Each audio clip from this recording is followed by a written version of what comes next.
Good day, students. Welcome to mathgotserved.com. In this clip, we're going to be going over problem number 4 of the AP Calculus AB exam free response question for the year 2010. This installment focuses on how to compute areas and volumes of regions and also volumes of solids with known cross sections. All right, let's take a look at the A part of number 4. It says, let R be the region in the first quadrant bounded by the graph of y equals 2 root x, the horizontal line y equals 6, and the y-axis as shown in the figure above. Find the area of R. Okay, so in this bounded region right here, this function as a function of x is 2 rad x. And this horizontal line on top right here is, as a function of x, is simply 6 because we have y equals 6 given here. Okay, so you can also think of this as the function on the top, f top of x, because if you're orienting yourself in the direction perpendicular to the x-axis, this would be on top and this would be on the bottom. Okay, so let's say you're standing right here. This is the top, going upwards is the top, and then going downwards is the bottom. Okay, so that's the top, and this is the bottom, or let's say down. Okay, top and down, f down of x. All right, let's keep that in mind. Part A, we are to find the area of region R. Okay, so before we start, let's write down what our formula is. Formula for area. Area can be given by computing the integral. Now we're going in the x direction. Okay, how do we know that? If we take a slice, a rectangular slice, like this, in this direction right here, this slice is perpendicular to the x-axis. And we notice that we have nice functions that we can use to determine the length of the slice right here. We're going to go dx, and then the length of the slice is simply the function on the top minus the function on the bottom. You do not have any complicated situation where you're subtracting a function from itself, or a situation where the sliced region intersects one function more than once. All right, so this is perfect, orienting it in this direction.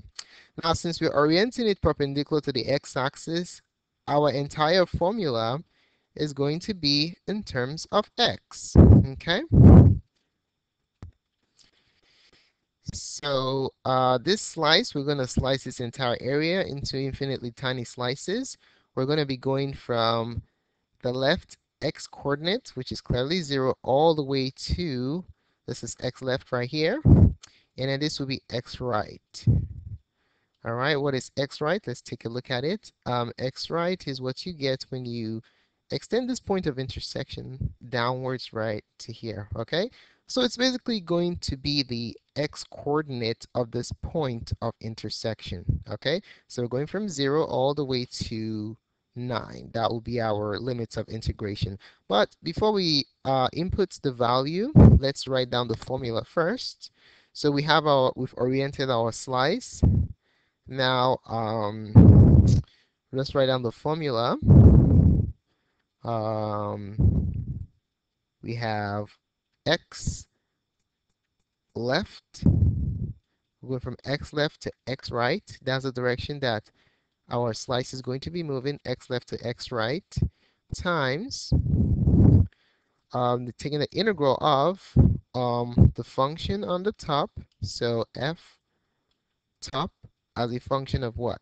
Remember, everything is as a function of x. Okay, f top of x minus the function on the bottom, f down. Let's change that color. F down of x, close that, dx.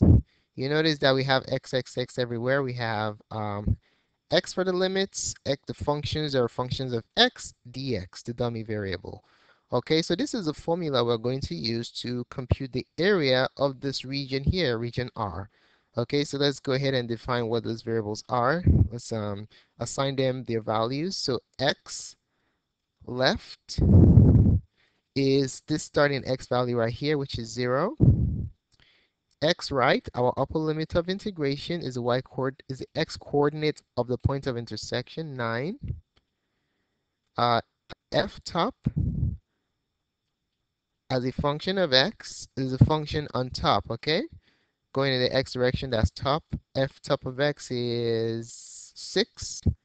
And then the function on the bottom, f down, of x is what? 2 root x. And that's all we need to compute the area of the region. Okay, so let's plug in all those values.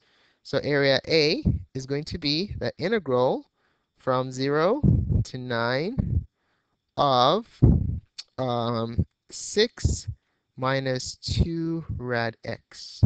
Okay, dx. Now let's rewrite this term with the radical in such a way that we can use the power rule for integration. Okay, so we can write this as integral from 0 to 9 of 6 minus 2x to the, instead of radical x, using the reciprocal property. I'm sorry, using the square root property, the special case, we can write this as 1 over 2, okay, dx.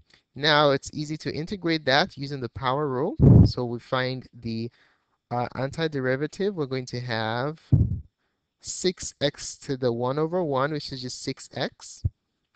Okay, that's right, 6x to the 1 over 1 minus, if you apply the power rule here, also you have 2x to the 1 half plus 1 is 3 over 2 divided by 3 over 2, 1 half plus 1.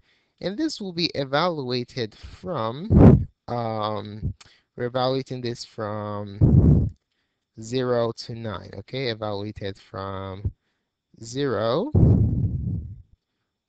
all the way to 9. All right, okay, so let's simplify this before we finish our application of FTC part 1. So this is 6x minus, we multiply 2 by the reciprocal of 3 over 2. That will give us 4 thirds. X to the 3 halves. Evaluated from 0 to 9. Okay, now we just evaluate the antiderivative at the top upper limit minus the antiderivative at the lower limit. So we have 6 times 9 minus 4 thirds. 9 to the 3 over 2. Okay, minus, now the nice thing about the lower limits is if you plug in 0 into these two, you will just end up with 0. All right, so that's taken care of there. All right, let's go ahead and finish this off. 6 times 9 is 54 minus 4 thirds. If you take the square root of 9, you have 3. 3 to the third power is 27. Okay, 3 goes here 1, 3 goes here 9 times. So we have 54 minus 36. 54 minus 36, if you do the calculations, your final answer will be 18. So that's the area of the region between the two functions. Okay, so just to give you a visualization of the problem we just did, so there goes the two functions, the bounded region, and what we just computed is the area bounded between the two functions and the y-axis. Okay, so you have the difference of the two functions, the antiderivative, and the accumulation of the rectangles in this region. If you sum up all their areas, you end up with 18 square units. So that's our final answer. All right, let's take a look at the B part. It says, write but do not evaluate an integral expression that gives the volume of the solid generated when R is rotated about the horizontal line y equals 7. So I drew the horizontal line right here, y equals 7. Uh, we are rotating around this line, the region. So what will our variables in the formula be? We're always going to pick the axis the direction that is perpendicular to our axis of rotation. So to make the process easy, first thing we want to do is we want to make a slice, okay? Want to slice the region. Um, so if this is going to be the orientation of our slice, we always slice in the direction that's perpendicular to the axis of rotation, okay? So if this is our slice right here, what is the width of our slice going to be? In what direction is it going? The width is going to be dx, right? It's going in the direction of the x-axis, is perpendicular to the x-axis. So since our slice is perpendicular to the x-axis in the direction of the axis of rotation, all our variables will be x, x, x. Okay? So that helps us to determine what the formula that we're going to use will be. Okay? So the formula for volume, in this case, volume is going to be volume of solids of revolution is pi times the integral. Um, so since we're going in the x direction, we're going to be looking at x left, from x left to x right, okay, of the outer radius square, r outer square minus r inner square, okay, minus, let's use green for that, r inner square. They're both functions of x, okay? dx, r inner square. Okay, so pi r outer square is the area of the outer disk. Pi r inner square is the area of the inner disk. When you subtract the area of the inner disk from the area of the outer disk, you'll be left with the area of the washer. And when you accumulate all your washers from 0 to 9, that will give you the volume of the solid, okay? All right, so all we just need to do is find out what our outer and our inner are. We already know what x left and right are. So just plug that into this. Remember, we just asked to write but not to evaluate. We don't have to evaluate anything. And also remember that this problem is a no calculator problem, so we can't use a calculator here. Okay, so let's do the outer radius first. So the outer radius, since this is the axis of rotation, well, let's do inner. I think that'll be easier. Inner radius is going to be from the axis of rotation to the function that's closest to the axis of rotation. So that's going to be your R inner. Okay, so let's go ahead and label that section we just drew. That is our R inner. R inner. Okay. And then our outer is going to be the length from the axis of rotation down to the function on the outside. That will be our outer. Okay, so let's go ahead and write down what that is. So this right here is our outer radius, our outer.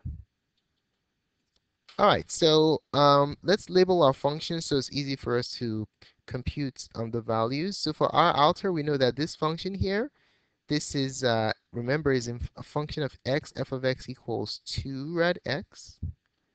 Okay, this axis of rotation is y equals 7, or f of x equals 7. We already know that. And then our inner function is simply f of x equals what? F of x equals 6. F of x equals 6. Okay? So with this setup, we can easily determine what these values are. Our outer, what is our outer? As a function of x, our outer radius is the axis of rotation A, which is on top, minus the function that's on the outside, which is 2 rad x. Okay? And then our R inner is the distance from the axis of rotation to the function that's on the inside or closer to the axis of rotation. So our inner is going to be the top, of course, 7 minus the inner function, which is 6. Okay? So we have our R outer and R inner. We just simply plug it in here. We already know what x left and right are. They are 0, 9. So we'll have our setup right here. We're going to have the volume V equals pi times the integral from x left 0 to x right 9. If you trace 9 down here, that will be x. That's our x right, okay? 9. And this is x left right here. Our outer square is going to be 7. Well, let's color code it so it's colorful and pretty. Our outer is 7 minus 2 rad x square. So this right here will help you compute the area of the outer disk, okay? But this is not this solid is hollow. It has a space in the center, so we have to take out the area of the inner disk, okay? So to do that, we just simply subtract. Radius of the inner is 7 minus 6 square, okay? And then it's going to be dx. That's our dummy variable, okay? Our axis, our slice is in the direction of, is perpendicular to the x-axis, so that's why we have the x here. And then this expression will help us compute the volume of the solid resulting by rotating this region about the line y equals 7. All right, so just to give you a visual as to what the solid looks like, so we have a bounded region here. So let's go ahead and rotate it around the line y equals 7, and that's the solid you have. It's kind of like a weird looking funnel, something like that.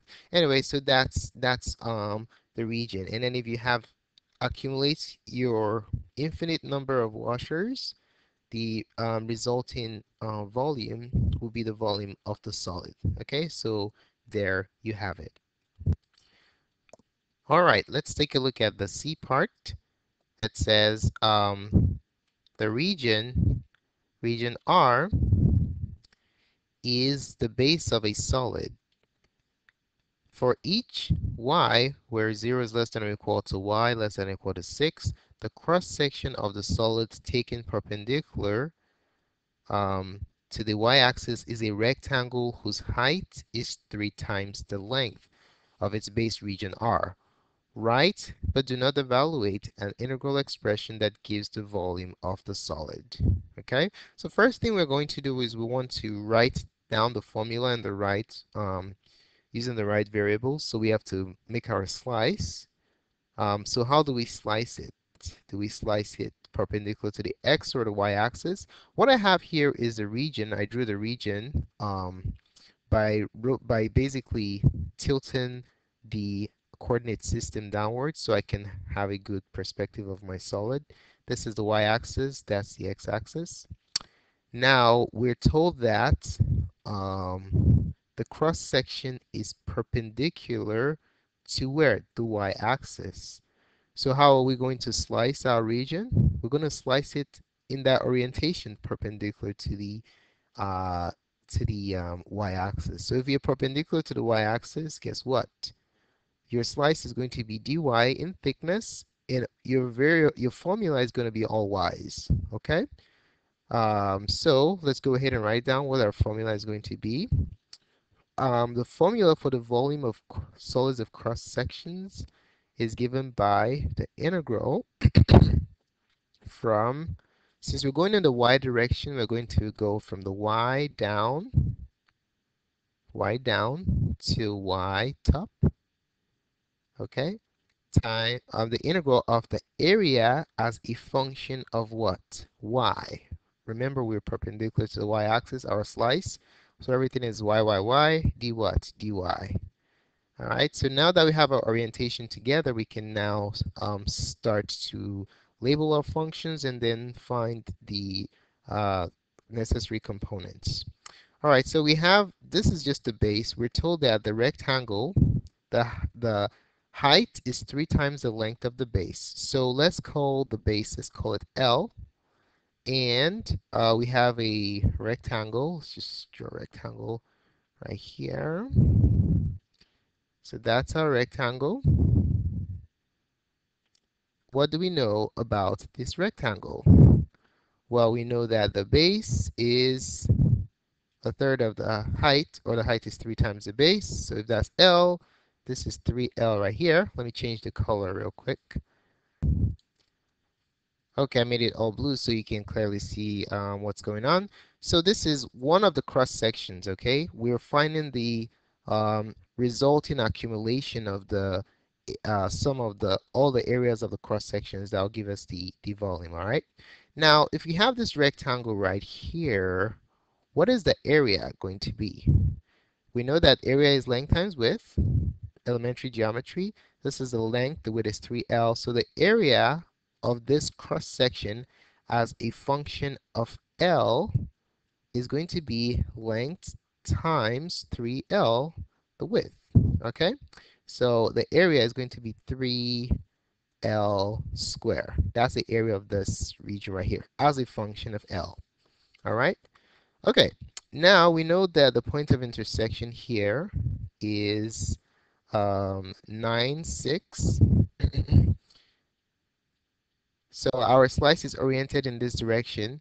In order to set up the integral expression to find the volume, we need to express the area as a function of y. Okay? So we know that this line right here is y equals 0. Now what is this function right here? This function right here, let's pull it out, is y equals 2 rad x. Okay? This is a function of what? Function of x. But we have to express it as a function of y. Okay, remember a of y? Y has to be the independent variable. So how do we do that? Let's go ahead and address that. So express uh, f of x equals 2 rad x as a function of y. Now, how do we do that? We just simply find the inverse, right? So we have y equals 2 rad x. How do you find the inverse? I'm sorry, no, we don't find the inverse. We just solve for x, technically the inverse. So let's go ahead and solve for x. So to solve for x, we divide both sides by 2. We have y over 2 equals root x. And then when we square both sides, we have x equals y squared over 4, a consequence of squaring both the numerator and the denominator. Okay, so this is the function of y. This is what we want. Okay, so here we have x equals y squared over 4, which is the function of y. Okay, so that's the outer function. Now, how does that apply to this situation that we have right here? It tells us what L is. Okay, L is the distance from here to the function.